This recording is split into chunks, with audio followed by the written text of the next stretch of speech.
సామెతల గ్రంథంలో నుండి 19వ అధ్యాయం చదువుకుంటున్నాం. బుద్ధిహీనుడై తన పెదవులతో మూర్ఖంగా మాటలాడువానికంటే యథార్థముగా ప్రవర్తించు దరిద్రుడే శ్రేష్ఠుడు. ఒకడు తెలివి లేకుండుట మంచిది కాదు. తొందరపడి నడుచువాడు దారి తప్పిపోవును. ఒకని మూర్ఖత వాని ప్రవర్తనను తారుమారు చేయును. అట్టివాడు హృదయమున యెహోవా మీద కోపించును. ధనము గలవానికి స్నేహితులు అధికముగా నుందురు. దరిద్రుడు తన స్నేహితులను పోగొట్టుకొనును. కూట సాక్షి శిక్ష నొందకపోడు. అబద్ధములాడువాడు తప్పించుకొనడు. అనేకులు గొప్పవారి కటాక్షము వెదుకుదురు. దాతకు అందరూ స్నేహితులే. బీదవాడు తన చుట్టములందరికీ అసహ్యుడు. అటివానికి స్నేహితులు మరి దూరస్తులగుదురు. వాడు నిరర్ధకమైన మాటలు వెంటాడువాడు. బుద్ధి సంపాదించుకొనువాడు తన ప్రాణమునకు ఉపకారి. వివేచనను లక్ష్యము చేయువాడు మేలు పొందును. కూట సాక్షి శిక్ష నొందకపోడు. అబద్ధములాడువాడు నశించును. భోగములను అనుభవించుట బుద్ధిహీనునికి తగదు. రాజుల నేరుట దాసునికి బొత్తిగా తగదు.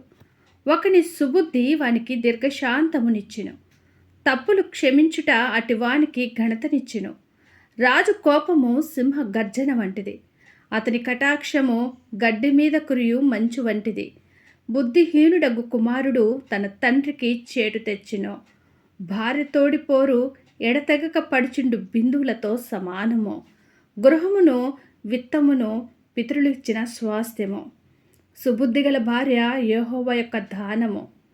సోమరితనము గాఢ నిద్రలో పడవేయును. సోమరివాడు పస్తు పడియుండును. ఆజ్ఞను గైకొనువాడు తన్ను కాపాడుకొనువాడు. తన ప్రవర్తన విషయమై అజాగ్రత్తగా నుండువాడు చచ్చును. బీదలను కనికరించువాడు యెహోవాకు అప్పిచ్చువాడు. వాని ఉపకారమునకు ఆయన ప్రత్యుపకారము చేయును. బుద్ధి వచ్చునని నీ కుమారుని శిక్షింపుము. అయితే వాడు చావవలెనని కోరవద్దు. మహాకోపియగువాడు దండన తప్పించుకొనుడు. వాణ్ణి తప్పించినను వాడు మరలా కోపించుచునే ఉండును. నీవు ముందుకు జ్ఞానివగుటకై ఆలోచన విని ఉపదేశము అంగీకరించుము. నరుని హృదయములో ఆలోచనలు అనేకములుగా పుట్టును.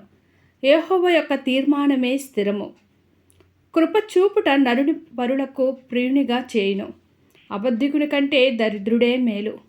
యెహోవా యందు భయభక్తులు కలిగి ఉండుట జీవ సాధనము. అది కలిగిన వాడు తృప్తుడై అపాయము లేకుండా బ్రతుకును. సోమరి పాత్రలో చేయి ముంచునే గాని తన నోటికి దాన్ని తిరిగి ఎత్తనైనా ఎత్తడు. అపహాసకులు దండింపబడగా చూచి జ్ఞానము లేనివారు జ్ఞానము నొందుదురు. వివేకులను గద్దించినెడల వాడు జ్ఞానాభివృద్ధి నొందును. తండ్రికి కీడు చేసి తల్లిని తరిమివేయువాడు అవమానమును అపకీర్తిని కలుగజేయువాడు. నా కుమారుడా, తెలివి పుట్టించు మాటలను నీవు మిరగోరితివా? ఉపదేశము వినుట ఇక మానుకొనుము. వ్యర్థుడైన సాక్షి న్యాయము నపహసించును. భక్తిహీనుల నోరు దోషమును జుర్రుకొనును. అపహాసకులకు తీర్పరులను బుద్ధిహీనుల వీపులకు దెబ్బలను నియమింపబడినవి. దేవుడి చిన్న వాక్యమును దీవించునుగాక. ఆమేన్. సామెతల గ్రంథంలో నుండి 20వ అధ్యాయము చదువుకుంటున్నాం. ద్రాక్షారసము వెక్కిరింతల పాలు చేయును. మద్యము అల్లరి పుట్టించును. దాని వశమైన వారందరూ జ్ఞానము లేనివారు. రాజు వలని భయము సింహ గర్జన వంటిది. రాజునకు క్రోధము పుట్టించువారు తమకు ప్రాణ మోసము తెచ్చుకొందురు. కలహమునకు దూరముగా నుండుట నరులకు ఘనత. మూర్ఖుడైన పతివాడును పోరునే కోరును. విత్తులు వేయు కాలమున సోమరి దున్నడు. కోతకాలమున పంటను గూర్చి వాడు విచారించినప్పుడు వానికేమీయూ లేకపోవను. నరుని హృదయములోని ఆలోచనలు లోతు నీళ్ల వంటివి. నరుని హృదయములోని ఆలోచన లోతు నీళ్ల వంటిది.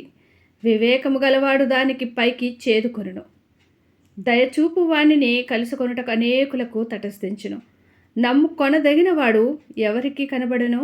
యథార్థ వర్తనుడగు నీతిమంతుని పిల్లలు వాణి తదనంతరము ధన్యులగుదురు. న్యాయ సింహాసనాసీనుడైన రాజు తన కన్నులతో చెడుతనమంతయు చెదరగొట్టును. నా హృదయమును శుద్ధిపరచుకొని ఉన్నాను. పాపము పోగొట్టుకొని పవిత్రుడనైతి కనుకొన దగినవాడెవడు? వేరు తూనికరాళ్ళు, వేరు కుంచములు, ఈ రెండును యెహోవాకు హేయములు. బాలుడు సహితము తన నడవడి శుద్ధమైనదో కాదో, యథార్థమైనదో కాదో తన చేష్టల వలన తెలియజేయును. వినగల చెవి, చూడగల కన్ను, ఈ రెండును యెహోవా కలుగచేసినవే. లేమికి భయపడి నిద్రయందు ఆసక్తి విడువుము.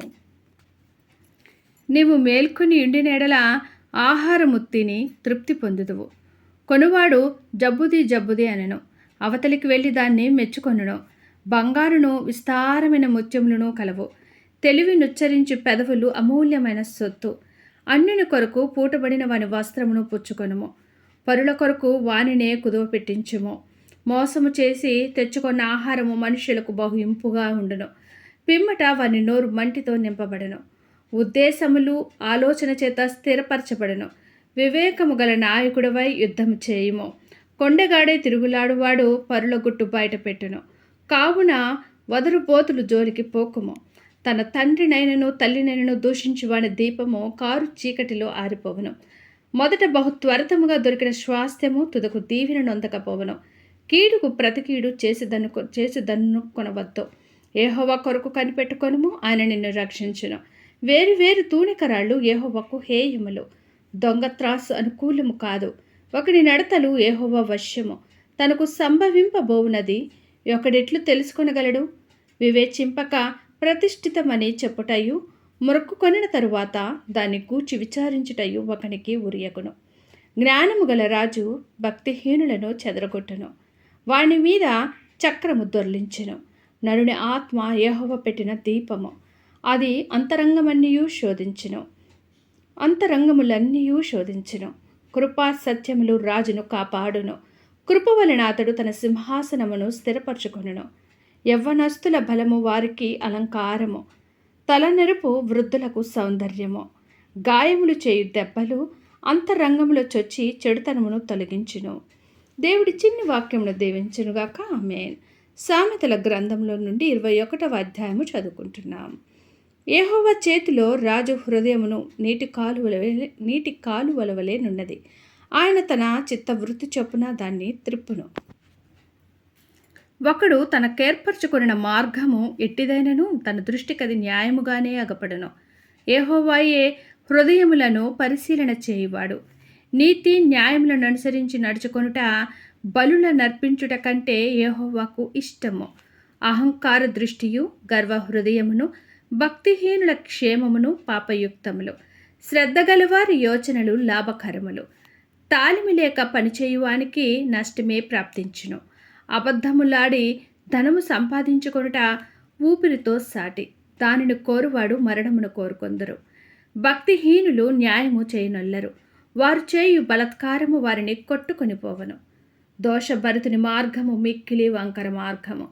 పవిత్రుల కార్యము యథార్థము.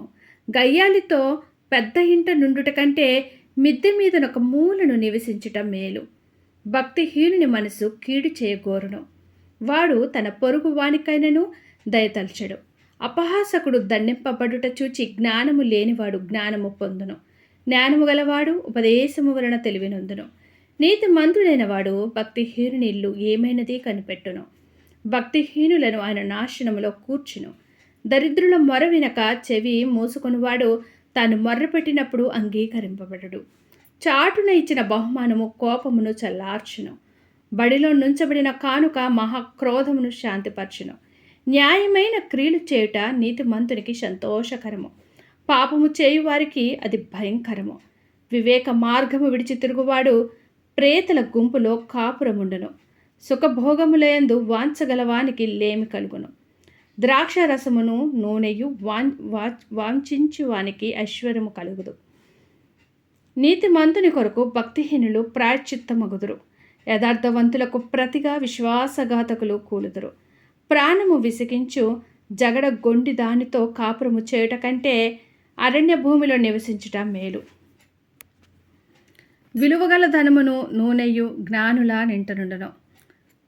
బుద్ధిహీనుడు దాన్ని వేపర్చును. నీతిని కృపను అనుసరించువాడు జీవమును నీతిని ఘనతను పొందును. జ్ఞాని అయిన ఒకడు పరాక్రమశాలుల పట్టణ ప్రాకారము మ్రొక్కును. అట్టివాడు దానికి ఆశ్రయమైన కోటను పడగొట్టును. నోటిని నాలుకను భద్రము చేసుకొనివాడు శ్రమల నుండి తన ప్రాణమును కాపాడుకొనును. అహంకారి అయిన గర్విష్ఠునికి అపహాసకుడని పేరు. అట్టివాడు అమిత గర్వముతో ప్రవర్తించును. సోమరి వాని చేతులు పనిచేయనొల్లవు, వాని ఇచ్చ వాని చంపును. ధనమెల్ల ఆశలు పుట్టుచుండును, నీతిమంతుడు వెనుక తీయక ఇచ్చుచుండును. భక్తిహీనులు అర్పించు బలులు హేయములు, దురాలోచనతో అర్పించిన ఎడల అవి మరి హేయములు. కూట సాక్షి నశించును, విని మాట్లాడువాడు సత్యము పలుకును. భక్తిహీనుడు తన ముఖమును మార్చుకొనును, యథార్థవంతుడు తన ప్రవర్తనను చక్కపరచుకొనును. యెహోవాకు విరోధమైన జ్ఞానమైనను వివేచనైనను ఆలోచనైనను నిలవదు. యుద్ధ దినమునకు గుర్రములను ఆయత్తపరచుట కద్దుగానే రక్షణ యెహోవా అధీనము. దేవుడి చిన్న వాక్యమును దీవించునుగాక. ఆమె. ఈ బైబిల్ రీడింగ్ అనేది మీకు నచ్చినట్లయితే ప్లీజ్ లైక్ చేయండి, షేర్ చేయండి, సబ్స్క్రైబ్ చేయండి.